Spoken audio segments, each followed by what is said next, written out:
Hello, everybody. Welcome to the first episode of Planning Captured. I'm Leslie Holden, and I'm a wedding planner, and I've been fortunate enough to help couples navigate their wedding day, whether it's running their timeline, checking off their to-dos on their checklist, or just making sure they have the best day of their life because it is their wedding day. And I'm J.R. Holden. I'm a wedding photographer, videographer, and I've helped countless couples create images that'll last a lifetime. This podcast is actually something we've been talking about for a while now. And you know my husband, it takes a while to do some things, but we're finally doing it. Planning Captured is where we talk about behind the scenes of a wedding day, what are things to do, what not to do, or what works. So we're excited to give you everything that we got.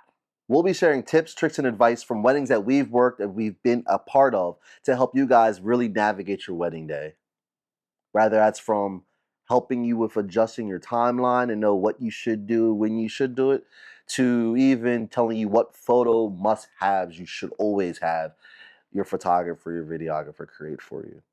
But first, let's talk about how we met. So we have been together about 13 years now. But the funny thing is, we actually met way back in high school. We were actually blind dates for homecoming. We had mutual friends that were going together, and they kind of hooked us up. Well, not like that. So basically, we were meeting at my friend's house to take some photos, and that's when I actually met him. I didn't know him from anything. I've never seen him before, never talked to him. So he was a blind date. We went to my friend's house, we took some pictures, and we actually have a photo, so we'll be able to show you guys. And then we went to dinner. Don't really remember much from it, to be honest. And then we went to the dance, and I never saw him again. So that was the first time we actually met. The second time we met was a couple years later after high school. We both were working at the same job. So he was there for a couple years, and I just was doing it as a part-time gig on the weekends, and that's how we ran into each other. And at that time, he was in a relationship, and I was not. But it also was a summer gig for me, so I didn't really see much of him, and then that was the end of the summer. And then a couple years later, we had mutual friends, and so going out in the town of Dover, there was only a couple places to go to, so we started running into each other. Our friends were hanging out. We were the same friend group. So you knew you were going to see them out at least once in the week, and that's how we kind of reconnected. So in 2015, I was really like captivated by podcasts. I love listening to podcasts. I love watching podcasts. I enjoy them so much. And in 2015, my brother wanted to start a podcast, so I bought all the equipment that I needed to actually start filming the podcast. Um, I wanted to start one, but again, it was impossible for me to film myself and do all this by myself. So I just ended up just filming podcasts for my brother. We did a couple episodes and brought local talent onto the show. And one of the people on the show were like, "Yo, do you shoot weddings?" And I was like, no, but I can. When's this wedding? They told me when it was, and it was like 3 weeks away. It wasn't like the biggest wedding there was, but I was like, you know what? Yeah, I can shoot your wedding. Just give me 3 weeks. I'll be there. I'll be able to shoot it. So for that 3 weeks, I just learned everything I could with the camera, how to shoot a wedding. YouTube University gave me my degree, and that was 10 years ago. That brings us to today. And I've been shooting weddings ever since. And somewhere along the lines, I got really busy with weddings, and I realized that I couldn't do it all by myself. So instead of hiring other people, doing that, I decided to bring my wife on board to help me do like the client management side of it. This is like CRMs were relatively new to like people who could get them. So she was like my real life CRM. So she would send contracts out, invoices, take client calls, discovery calls. She'd be there on the wedding day. She would help me navigate making timelines. So she was getting like her wedding planning degree like on the job training, like instantly. So like when she started doing her own wedding planning business, she had like a leg up because she already knew like how days really went. Um, and that's how I got into the business. And I like took her shine to tell her how she got into it, but she was working with me first. That's how she got into the game. So I will give him credit. Yes, that's how I got into the wedding industry. He was always gone on the weekends, doing weddings out of town, near and far for weddings. And it was like, okay, when am I going to see you? I'm working during the week and you're gone on the weekends. So it was like, all right, here's our new date night. You're going to a wedding? So am I. And so who doesn't like a wedding, right? Usually it's happy. You're seeing people have a good time, dancing and love. So I was like, I'll start going with you. I'll carry your bags. I'll carry your equipment. I'll help you to wherever you need to do. And being at these weddings, I just fell in love with them. Seeing the behind the scenes on what takes place, watching the wedding planner do what she does or what he does, it was just kind of magical to me to be like, this is amazing. Like, people aren't seeing the behind the scenes of what's happening to make sure this day is running. They aren't seeing the hiccups or the problems that are arising because that's the point of the wedding planner. And once again, I just fell in love with it. So when COVID came, it was like, what do we do? And of course, my husband's like, why don't you try it? You see it, you know what to do. And me being the overthinker that I am, I was like, wait a minute, I don't know about this. This makes me nervous. This is someone's wedding day. I don't want to mess up. But I'm happy that I took that leap of faith, and I've been doing this for a couple years now, and it truly makes me happy. Seeing the bride put their dress on for the very first time, watching the father-daughter dance, or just seeing how happy the couple is. They plan this wedding for so long, they spend so much money. You shouldn't have to work on your wedding day. Let me take care of that for you. And so I've been a wedding planner ever since. So along the lines of her working for me as a planner, as like my own personal planner, right? We bumped heads so much. There are certain things that I liked to do as a wedding vendor, certain things she liked to do as a wedding vendor, and she would try to tell me how to do my timelines, how I should pose people, what order I should do things, and then we really bumped heads a lot, and we realized that we weren't good working together. So like she just stopped working with me, then she did her own thing, and like we just realized that we couldn't work together in that capacity. So this podcast is good because we are able to debate each other if we want to. We're able to talk how she doesn't like how I do things. I can tell her how she doesn't like to do things, but we can come together and really tell you couples the real raw and cut things that will help you do your wedding day a lot better by people who know what they're doing and know what they're talking about. And this is marriage, right? We're not going to always agree. We have to agree to disagree. And it's cool because we come from two different perspectives in the wedding industry. So, like you said, we might not always agree, but we're going to voice our opinion. So, it's cool to kind of see why he does the things that he does, or like why he makes those decisions on where he's setting up, or why he needs this spot in the timeline. Because as a wedding planner, we are very organized, attention to detail. So I need to know what's going on. I need to know why we're doing what we're doing and what we're leading to next, because I have to keep the timeline rolling.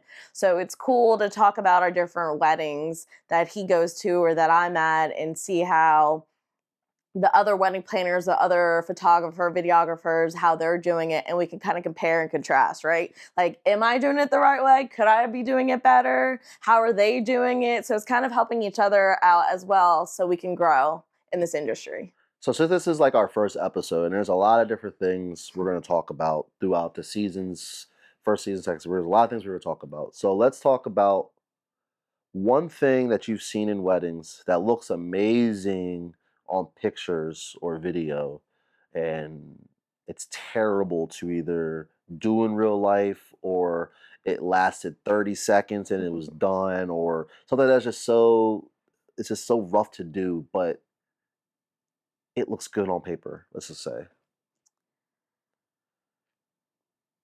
If you want to go first, I can go first because I have mine's ready.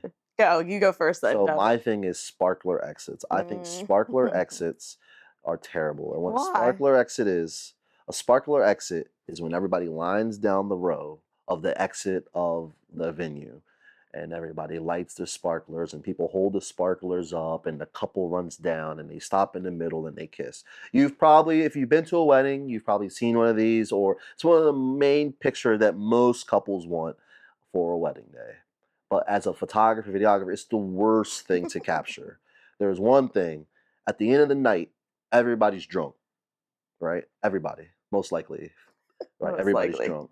Uh, Second, everybody's clothes look terrible. So they've been dancing for 3 hours straight. Their jacket's loose. They don't know where the shoes are. Hair's messy. Uh, it's just bad at the end of the night. Some people are even missing clothes. I've seen people with like missing a shoe, or they lost their tie or jacket because they took it off because they were on the dance floor for the past 2 hours. So it's like, where are your clothes even at? Like, people lack the comprehension to even listen to instructions. So as a photographer, videographer, it's like, all right, everybody, grab one of these sparklers, line up, make sure you're shoulder to shoulder to people. People are so drunk they can't figure out to do it. So Not only is it a hazard when you got real fire in people's hands, most times people aren't lining up correctly how the picture's supposed to be. It's at night. It's everything about sparkler exits are terrible. And you can get good photos out of them, but it's like the worst thing for a photographer to do to set up. Like, it's the worst. And it's worse for the planner because the sparklers don't last a long time. So if you have a lot of people actually that are still left at the end of the night to do the sparkler exit, you have to get them lined up, like you said, which can take time because everyone's everywhere. They've been drinking or they don't know what's going on. So you can't light the sparklers yet until you're actually ready, meaning the couple's ready to run out. Make sure the photographer, videographer is at their spot because once you light it, you can't take it back. Like, so, and you have to light everybody's at the same time because you want to make sure that everyone still has a lit sparkler. Because what's that going to look like in a picture? The first half is out and the second half, their sparklers are still going. So you need to make sure that you do it at the right time and that everybody's ready. As a planner, I also like to make sure that there's a couple different people that are lit and they can pass on their sparklers. Like, hey, touch your friend, find your friend, like get their sparklers going too, because like I said, you don't have a lot of time with it either. Yeah, sparklers are terrible. I wish people would stop doing them. But they look good in They do photos. though. When you do it right, it looks good in photos. I would say if you're gonna do a sparkler exit, make sure you do it with like your immediate family or like your bridal party, and you can do it earlier in the day. A lot of times with videographers, photographers, if you want that shot, it's at 11 o'clock at night, 10:30 at night, 11:30, 12 o'clock at night. And us as videographers, we're kind of, a lot of people are hour based. So we'd have to stay an extra hour and a half, 2 hours waiting around for that sparkler exit, right? So if we could do that earlier in the day when everybody's nice and calm, everybody still looks good. And again, we don't want to have the 175 people with a sparkler exit. Like, that's like a football entrance line. Like, you don't want that, right? It's not a football tunnel. So your immediate family is what I suggest you should use. And yeah, you can do it earlier in the day. And that's actually a great tip. And I was going to say that as a wedding planner. If you really want that shot, do it early in your day. So you can do it during cocktail hour where all your guests are at cocktail hour having drinks and appetizers, and you can get your wedding party. Because also, if you think about it, in the photo, you can't see all 100 people anywhere, right? You see a couple people in there. So maybe if you want immediate family or just a bridal party, do it during cocktail hour, get it out of the way, you have those photos. So then it's really nice. And like you said, they don't look all jacked up, shirt messed up, hair is all up in a bun when it started down. So that's a great tip to actually do as well. One time I did do you remember that one wedding when I don't think you were with me, but it was a Star Wars, it was a May 4th wedding, and they No, had I wasn't. lightsabers. That was a cool Ooh. exit, you know what I mean? That was cool, but like straight up sparklers, let's dead those in 2026, 27, let's just dead 'em. Yeah, some other great ideas I've seen are like bubbles, because then you Mhm. you can take it home with you. It could be a wedding favor. But those are cute pictures. The glow sticks, I think they're fun. The glow sticks or the foam sticks that have like the LED lights, I think those are fun. And usually they already have it on the dance floor. So if they already have them, tell them to go outside. And that's a kind of cool shot too that I've seen. So my thing that looks glamorous on Instagram is terrible to set up is the sparklers. What do you think would be yours? For me, I would have to say beach weddings. Like they look beautiful online or on social media when you have a nice day, the sun is out, but like behind the scenes, we're drowning. First of all, usually it's a hot day. It's hot and humid. You're in the sand, so you're carrying things, you're setting things out, tables, chairs. You're walking back and forth to decorate the tables for centerpieces, and it's sand. Like, who wants to work in sand? Like, when it's a hot day and you're going to the beach with family or friends, you're carrying all your baggage, your chair, your umbrella. It's hard, right? So imagine doing that all day, going through the sand, setting things up. It's a hassle, and sand gets everywhere. And it's kind of annoying to me. I like beach weddings to look at, but not to do. Yeah, beach weddings are terrible. It's saying it's everywhere. So March, it's always hot. It's the sun's so bright. Everything looks washed out. Everybody's squinting. Beach weddings are just, they look good, but they're so terrible to be at. Yeah, I feel like if couples or guests could see the behind the scenes of trying to work a beach wedding, they wouldn't even believe it. how much going back and forth to tables or to the caterers or the bartenders or making sure everybody's good. I definitely get my steps in those days. I feel like as a planner, you would already know that it's a wedding for the beach, so it's like, all right, you're prepped for it. But like as a videographer, photographer, like I wish planners would let us know, like, all right, by the way, like when you send that address, like, oh, by the way, we are at a beach. So as videographers and photographers know how to dress appropriately. Like a wedding ceremony is on the beach, bro. So like, Your three-piece suit is not yeah, needed. so yeah. But I still see some vendors do that for a beach wedding because that's just maybe their attire. So for me, I list out like the venue location, the ceremony location, the reception location. Here's the actual address. So the vendors know, because it's the worst to come unprepared. But even when you come prepared to a beach wedding, you still never know what's going to happen. And you're usually in the sun or you're just in the sand. And it's not fun when you're working in the sand. Like, I'm not the guest having a good time, taking my shoes off, dancing, feeling the sand. I'm running back and forth trying to make sure the couple's happy and the first song's the right song for the first dance and just making sure everybody's good. So it's a little more hectic on our end. All right, so we've helped lots of couples navigate their wedding day. But let's go back to like the beginning. Okay. Like when you're first doing your first couple weddings, they're stressful. You might not know how to navigate them fully yet. But what was one thing that made you continue to know that this is the right thing, keep you on the right path to following the track of being a wedding planner? Weddings can be so stressful. And being a wedding planner, you can feel the stress of the couple, of the parents, because they want to make sure everything is perfect. They want to make sure their wedding vision is executed the way they want it, right? So for me, the moment was hearing it from the couple, like, oh my God, this was amazing. This is everything I've dreamed of. But I think what really hit me is when the guests say it, like people that aren't close to the couple, as in like the parents or immediate siblings or the bridal party. It's guests that have no idea who I am, didn't know that I was even going to be there, obviously, right?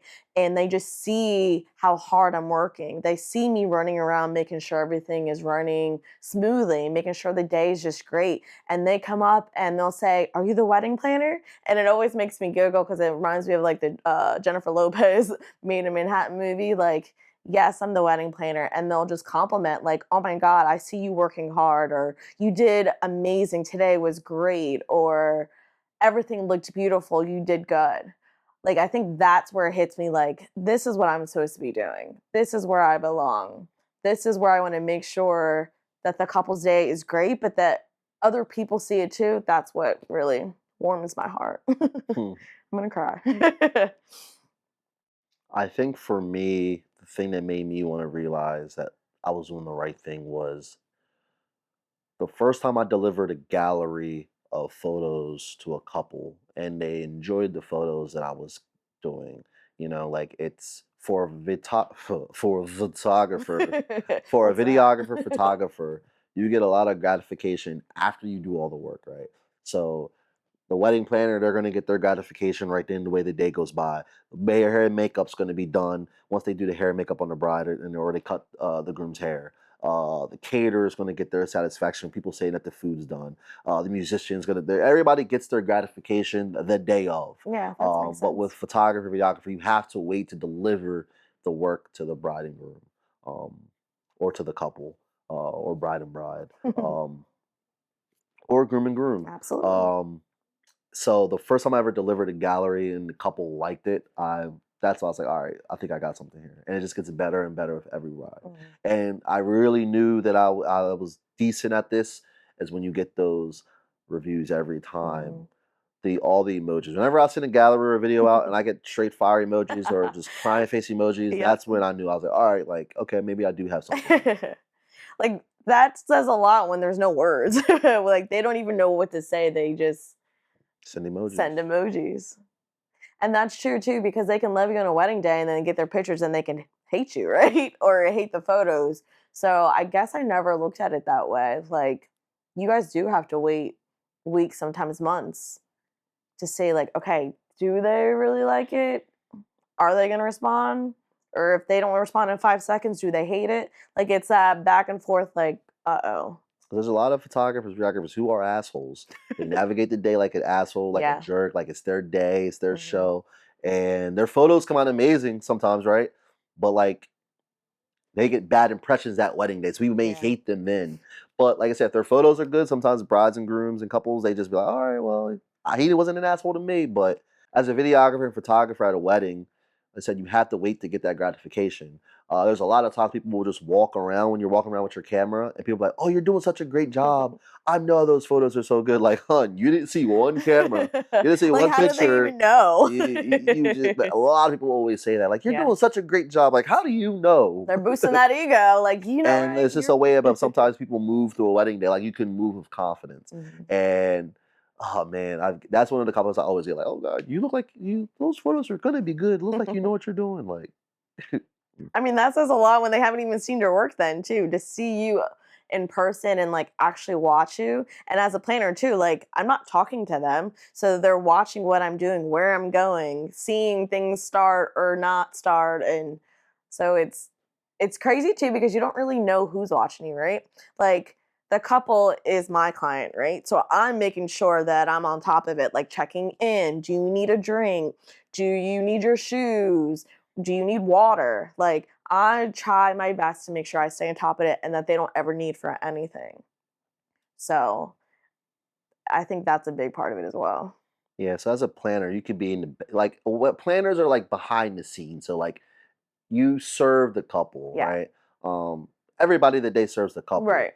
But as a videographer and photographer, like you have to have a certain type of confidence to be able even just to stand up in front of people, right? You have to be able to talk in front of people Yeah. at the bridal sessions, at the family sessions. Standing in front of the aisle Yeah. during the wedding is like some people hate to do that, Yeah. right? So confidence is really big Yeah. in this industry and in this service because you have to know what you're doing. You have to Yeah. have that confidence to say, "Hey, I'm a hair and makeup person. I'm gonna beat your face." Yeah. You know, beat the face like that's a makeup thing. Look Uh, at you. you know, you got to be a caterer. You got to know that your food's going to be good and Yeah. everybody's going to love it. If you're a DJ, you got to know that you're going to go up there with confidence and kill this and get everybody's names right. That's huge. Names right. We'll But talk about yeah, another episode, but but that is huge just in general because, like I said, you don't know who's watching. You don't know where your next referral is going to be, right? Someone out that wedding could see you and be like, I want to hire you. Hey, do you have a business card? Hey, do you travel for weddings? So those all feel good. So that's why you have to be on your A game all the time. And that's why I try so hard is I don't know who's watching me. It could just be the couple because they're my clients, or it could be a cousin that lives 2 states over and they never heard of me, but they've seen my work and now they want to book me. So always be on your A game. so thanks for watching, guys. That was episode 1. Um, as these episodes go on, we're gonna have segments and different scenes and different things that we'll incorporate into the episodes to really honestly help educate all you new couples. Our real goal is to really give you all the tips and tricks that we know to make your day amazing. And we're not trying to hold anything back. Some people may try to do that in other podcasts or any newsletters, but we're going to give you everything raw from 2 professionals who do this every weekend. So I hope you liked the first episode. So please check us out on social media, Facebook, Instagram. We also have a YouTube page. If you could go like, subscribe, that would be amazing. We would love you forever, but we're excited to do this together as a married couple, but like you said, as professionals in the wedding industry as well. We have so much to talk about, and it's hard not to talk about all of it in the first episode because we have to save some for later. But we're excited and we're happy that you're here. Thanks for watching. Thanks.